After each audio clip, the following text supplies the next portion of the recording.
2008 में pre clear हुआ। अब मैं आपको जो चीज बताना चाह रहा हूं यहाँ पे, चीजें दो होती है, एक होता है नॉलेज और एक होता है एक्सप्रेस ऑफ नॉलेज।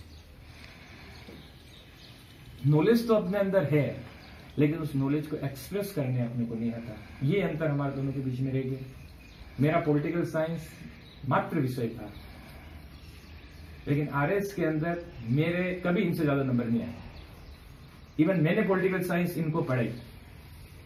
कहने का अर्थ, पढ़ाने का अर्थ आप समझे कि भाई क्या पढ़ना है पॉलिटिकल साइंस के अंदर, लेकिन मेरे किसी भी आरएस के अंदर आपसे ज्यादा नंबर नहीं आए। इवन इनका 2010 के अंदर जो सिलेक्शन हुआ वो इनके मूल सब्जेक्ट हिस्ट्री की वजह से न हो गए, पॉलिटिकल साइंस की वजह से हुआ। कितने नंबर आए थे पॉलिटिकल साइंस में? 165 आउट ऑफ 200।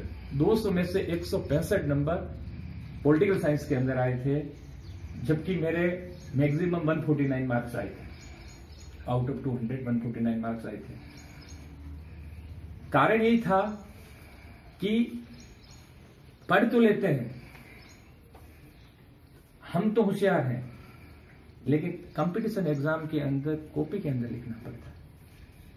हमें इन दो चीजों में अंतर आपको समझना पड़ेगा और इन दो चीजों के आधार पर ही तुलना करनी पड़ेगी। तुलना इन दो चीजों के आधार पर ही होगी। कई सारे लोग होते हैं जो मानते हैं कि यार हम सेलेक्ट नहीं हुआ, मैं होशियार तो हूं, मैं सेलेक्ट नहीं हुआ, मुझे पूरी सब्जेक्ट आती है पर मैं सेलेक्ट नहीं हुआ, मेरी किस्मत खराब है। किस्मत खराब नहीं होती है वहां पे, क्योंकि एक विधा में आप पारंगत नहीं है, विधा दोनों चाहिए। मैंने जब शुरू में एग्जाम दिए थे तो मेरे पास नॉलेज भी नहीं था, लिखना तो बहुत दूर की बात है। जब समय दे दे के मैंने नॉलेज तो गेन किया, लेकिन फिर भी एक विधा में कमजोर रह गया। एक ही प्रश्न का उत्तर मैं लिखता हूं, एक ही प्रश्न का उत्तर आप लिखते हैं, तो सहज ही पढ़ने वाला जब उस उत्तर को पढ़ता है तो मुझे 10 में से 5 देगा, तो आपको 10 में से 7 अंक देगा। और ये हमारा पूरा बिलीफ हो गया, एक बिलीफ सिस्टम हो गया कि आप कभी भी आरएस के एग्जाम में, इवन मैं आज भी चैलेंज के साथ के, तो अगर अभी भी बैठ जाए 2018 में कोई पोस्ट निकाल लेंगे, क्योंकि वो आपके अंदर सॉफ्टवेयर इनबिल्ट है।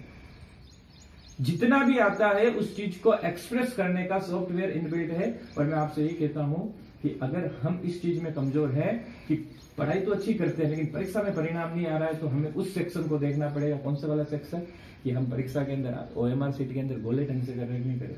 मेरे पड़ोस में 2005 में एग्जाम दिया था, बाहर में आके पेपर मिला तो मेरे से ज्यादा बन रहे थे पड़ोस वाले के नंबर, और रिजल्ट आया तो उनका सिलेक्शन नहीं हुआ। पता पड़ा गोले आधे अधूरे कर रहे।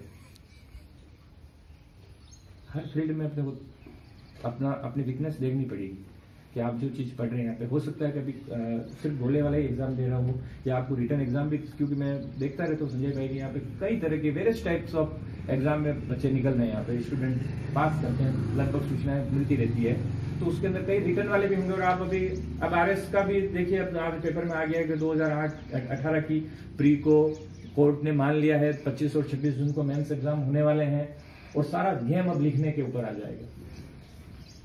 दूसरी चीज, डेडिकेशन की बात कह रहा हूं। आप कुछ अगर नौकरी कर रहे हैं, तो हमने तो आरएस शुरू ही नौकरी के बाद किया, क्योंकि नौकरी से पहले तो आरएस के बारे में सोचा ही नहीं हमने, क्योंकि संभव भी नहीं था, महंगा पड़ता, किताबें लानी पड़ती, छोटी छोटी चीजों के लिए पैसा खर्च करना पड़ता। तो हमने आरएस सोचा। इसके लिए क्या है, नौकरी। आप सोचिए, आप नौकरी के बाद इवन लेक्चरशिप के रहते हुए संजय भाई ने भी तैयारी की। जो इस प्रोफेशन से जुड़े हुए हैं वो, उनको आप कभी बहुत ही सहज रूप से पूछिए कि वास्तव में कितने त्याग नजर आएंगे आपको। छुट्टियों के लिए, स्कूल की पढ़ाई करवाना, सब तरह की चीजें, बहुत तकलीफ आती है। और फिर जब हम अपने स्टूडेंट से वो बहाने सुनते हैं कि सर मैं नहीं कर पा रहा हूं, ये बहाना है, तो हमें फिर यूं लगता है कि ये नहीं कर पाएगा वास्तव में।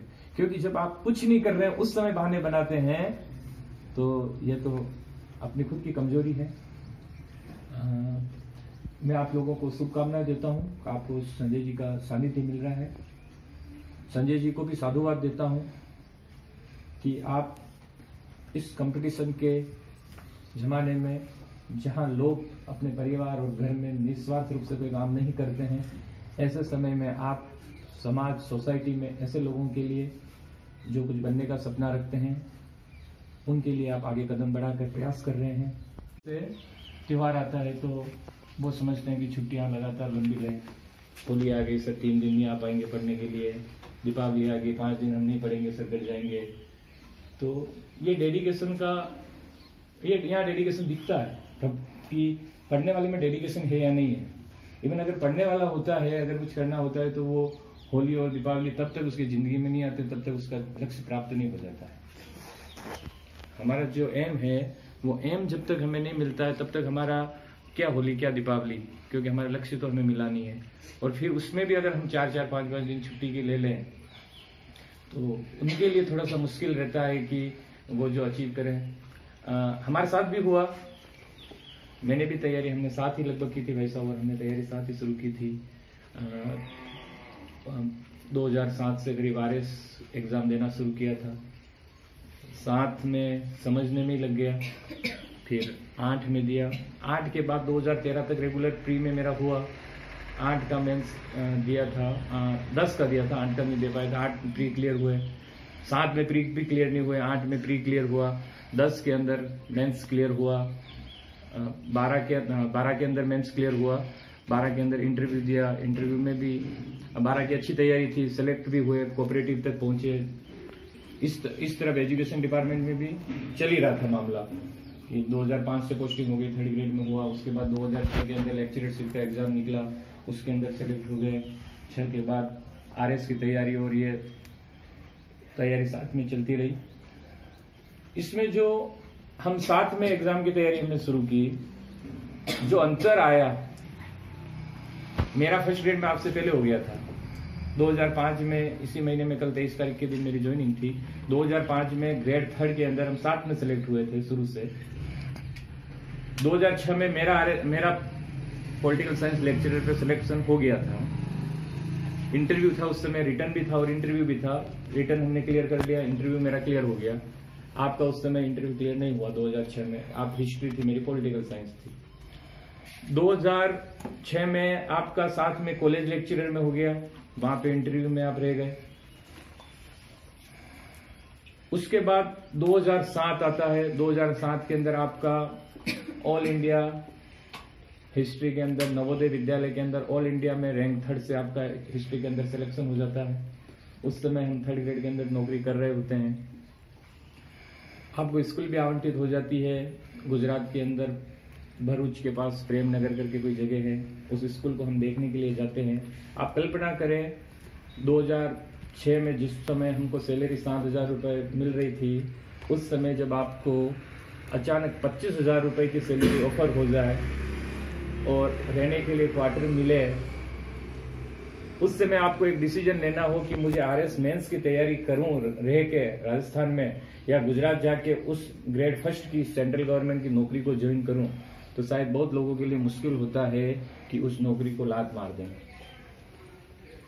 अब आपके सामने 2 रास्ते हैं, या तो आप RS का जुआ खेलें, क्योंकि आजकल तो हर कंपटीशन जुआ हो गया है, परीक्षा देने के बाद भी पता नहीं कि रिजल्ट आएगा या सिलेक्शन होगा नहीं। उस समय स्थिति इतनी खराब तो नहीं थी, लेकिन RS के लिए तो थी स्थिति कि कितना लंबा जाएगा, क्योंकि एक RS को कंप्लीट होने में कम से कम 3 से 4 साल लगते हैं। तो उस समय सामने थी कि इधर या तो इस नौकरी को ज्वाइन कर ले अपन, या फिर फर्स्ट ग्रेड की नौकरी को ज्वाइन कर लें, या फिर RS की तैयारी करें, मेंस की तैयारी। तनख्वाह में 3 गुने का अंतर है, क्वार्टर मिल रहा है, मतलब सेटल लाइफ। और आपके पीछे 2 असफलता थी कि साथ वाले, मेरा घर के अंदर किसी का फर्स्ट ग्रेड में हो गया है, मेरा नहीं हुआ है।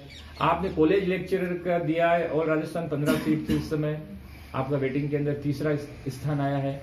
ऐसे समय में जब हमारे साथ 2 या 3 असफलताएं जुड़ जाती है, ऐसी स्थिति में हमें जो सफलता पहले मिलती है, हम उसको बिना सोचे विचारे उस चीज को ले लेते हैं। कोई उस समय जुआ नहीं खेलेगा कि नहीं मैं RS की तैयारी करूंगा और फर्स्ट ग्रेड को ज्वाइन नहीं करूंगा। मेरा फर्स्ट ग्रेड में हो गया, मैं भी प्रूव कर लेता हूं कि मैं आई एम एलिजिबल, मैं काबिल हूं इस चीज के। लेकिन हम दोनों गए, स्कूल गए, वहां पे देखा, प्रिंसिपल साहब ने भी जोर किया, सेंट्रल गवर्नमेंट के थे, कि आप ज्वाइन कर लीजिए सर। 1 जुलाई के दिन या 30 जून के दिन हम कुछ गए थे, उन्होंने कहा था आप ज्वाइन कर लीजिए। हमने कहा ठीक है सर, देखते हैं। ऐसे कर आगे हम वहां से आ गए, हमने ज्वाइन नहीं किया। हमने यही तय किया कि 2007 में मेरा प्री में नहीं हुआ था, आपका हो गया था। हमने कहा अपन 2007 की तैयारी करते हैं, ढंग से अच्छे से तैयारी करते हैं, और इस बार हम किसी इंटरव्यू के भरोसे नहीं रहेंगे। हम रिटर्न में इतना अच्छा करेंगे कि इंटरव्यू के अंदर कितने भी कम मार्क्स आओ, हमको सेलेक्ट होना है। क्योंकि इससे पहले 2 इंटरव्यू में फेल हो चुके थे। इंटरव्यू में मार्क्स, क्योंकि सीधा इंटरव्यू बेस्ड होता था, कॉलेज लेक्चर और स्कूल लेक्चरर। तो हमारा यही था कि इंटरव्यू का तो हम निकाल ही देते एग्जाम में से, जो चीज हमारी कमजोरी है उस चीज को तो हम निकाल ही देते हैं। तो इंटरव्यू को हमने साइड में रख दिया कि इंटरव्यू के मार्क्स 160 मार्क्स का होता था आरएस का, तो 160 मार्क्स को हम साइड में निकाल देते हैं। अब बचे हुए स्कोर में से हमको इतना स्कोर करना है कि हम सीधे सेलेक्ट हो जाए।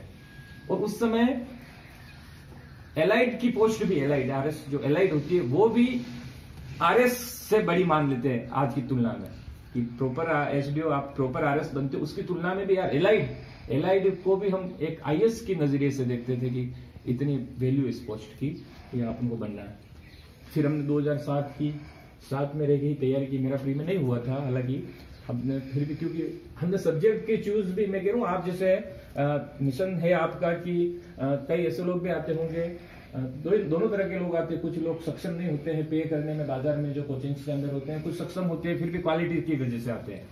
तो हमने जो सब्जेक्ट लिए थे वो भी इस हिसाब से लिए थे, किताबें डबल नहीं खरीदनी पड़े। मेरे पॉलिटिकल साइंस थी, आपके हिस्ट्री थी, चलो हिस्ट्री और पॉलिटिकल रख लेते हैं। हमने ये चूज नहीं किया कि 4 जगह पूछे कि यार जियोग्राफी ठीक रहेगी, इकोनॉमिक्स ठीक रहेगी, क्या सब्जेक्ट लेंगे जिससे हमको सफलता मिले। हमारा तो एक ही था कि हमने जो ले लिए इसमें प्रूव करना है। किताबें मेरे पास पॉलिटिकल की खूब पड़ी है, लेक्चरशिप की, और आपके पास हिस्ट्री की खूब पड़ी है, तो तीसरी किताबें क्यों खरीदनी, इसी को पढ़ लेते हैं। किताबें तीसरी खरीद, क्योंकि आरएस के लिए और कंपटीशन के लिए किताबें खरीदनी पड़ती है, खर्चा होता है ना। तो हमने सोचा कि जो किताबें पढ़ी है और पढ़ना अपने को ही है, इन्हीं किताबों से अपन काम कर लेते हैं। और दोनों अच्छे सब्जेक्ट है, हेवी सब्जेक्ट है, बड़े सब्जेक्ट थे आरएस के हिसाब से।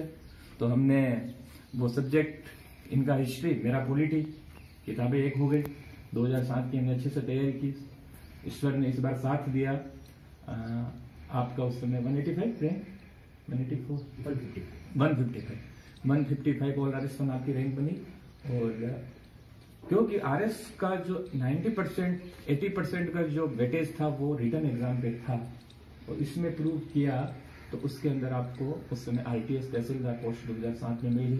और उसके बाद सिलसिला चलता रहा। 2007 के बाद 2008 के अंदर आपको ऑल राजस्थान 155 रैंक से वीडियो मिला। 2008 के अंदर रेगुलर चल रहे थे एग्जाम, नौकरी भी चल रही थी, तहसीलदार की ट्रेनिंग भी चल रही थी। लेकिन डेडिकेशन जो आपका होता है, लक्ष्य जो होता है, जो लोग बहाने बनाते हैं कि ये चीजें चल रही है, मैं इसके साथ ये चीज कैसे करूं, मेरे ये प्रॉब्लम है, मैं ये चीजें कैसे करूं। आप तहसीलदार आज की तारीख में अगर लोग प्रायोरिटी भरते हैं तो आरएस के बाद दूसरे नंबर पे आरपीएस या फिर तहसीलदार करते हैं, ये प्रायोरिटी रहती है।